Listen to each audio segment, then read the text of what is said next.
Hey guys, good morning. Ay, good afternoon na pala. So, magdadaldal na naman ako ngayon habang naghuhugas. Ayan. Masyado akong busy sa buhay. Tinaman yung plato namin ng lalaki. Tawag dito. Ayan, may nagtanong sa akin kung may nagpa-picture na ba sa akin. Maraming nakakakilala sa akin pero hindi sila lumalapit dahil nahihiya daw sila sa akin. May nagpa-picture sa akin, pulis. Ayan. Siya lang yung nakakilala sa akin. Tapos nahiya ako kasi sabi niya picture daw kami. So ayan. Pag hindi ko lang kung bakit sila nahihiya. Seryoso Marami talaga nakakakita sa akin. Tapos nagugulat sila pag nakikita nila ako sa personal. Kasi sabi nila, dati daw sa YouTube lang nila ako napapanood. Ayan. Tapos ngayon, nasasalubong ko na sila.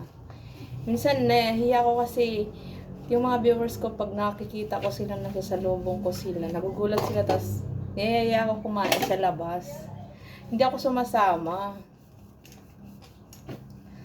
Tapos minsan, tinatawag pa akong baby.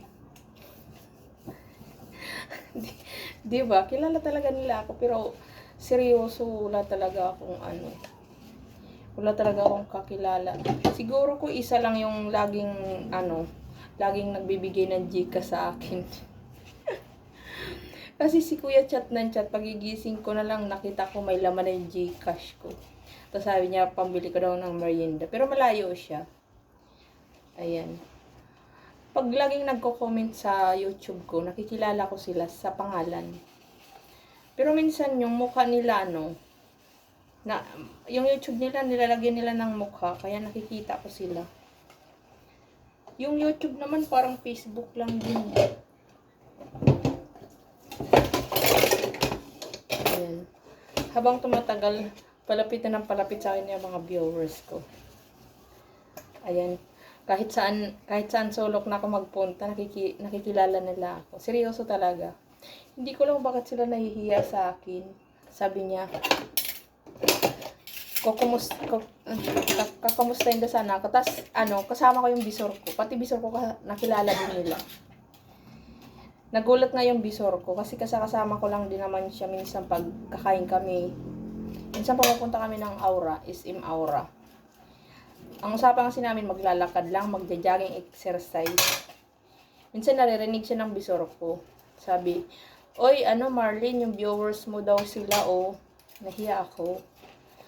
Nagkungari, patay Malaysia." Ayan. Hindi ko alam guys, kasi yung binibila naming bigas, viewers namin pala sila.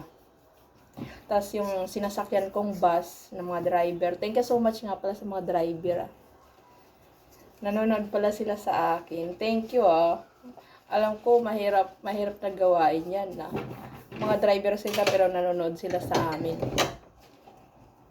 Ayan, kahit saan ako magpunta talaga. Dito din sa amin guys, sa palengke. Mga nagto-tricycle driver.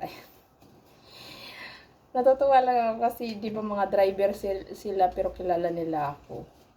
Uy, mahirap yun nagda-drive sila, tapos nanonood. Ay, huwag kayong manonood na nagda-drive Ayan. Maraming salamat po sa pagsusupport sa channel ko. Sana hindi mo na umabot ng 100,000 subscribers. Kasi nag-promise talaga ako guys na meron akong pamerienda kapag naka 100,000. Kasi yung first sahod ko, pinamigay ko talaga yun guys. Yung 20. Nag-promise ako, hindi ko naman ini-expect na mag-boom yung channel ko. Yung unang sahod ko na nasa $213 nung una. Akala ko ganun kalaki lagi yung sasahurin ko. Hindi pala. Iba-iba. Depende pala sa views. Ayan, nagpakain ako dati yung una kong. Kasi yun yung promise ko na pag sumahod ako, papakain ko. So, bukod sa nagpakain ako, pinag-Gcash ko. Ayan. Siyempre, hindi na yan pwede i-ano. Nasusuka ako. May acid na yata ako. Hindi ko na yun guys blinag kasi ano,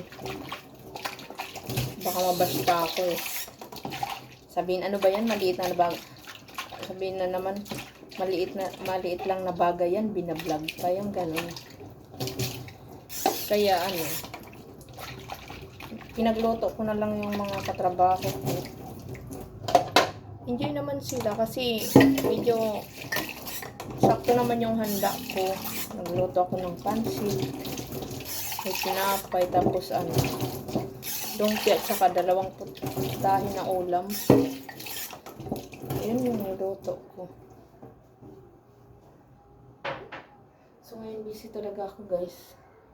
Ay, naka 5 minutes na ako. Hindi pa ako tapos. Hindi pa ako tapos maglaba. Maglalaba ako, naghuhugas, o diba? Kasi mamayang gabi, duty na naman ako. So, ayan lang guys. Maraming salamat. Bye-bye.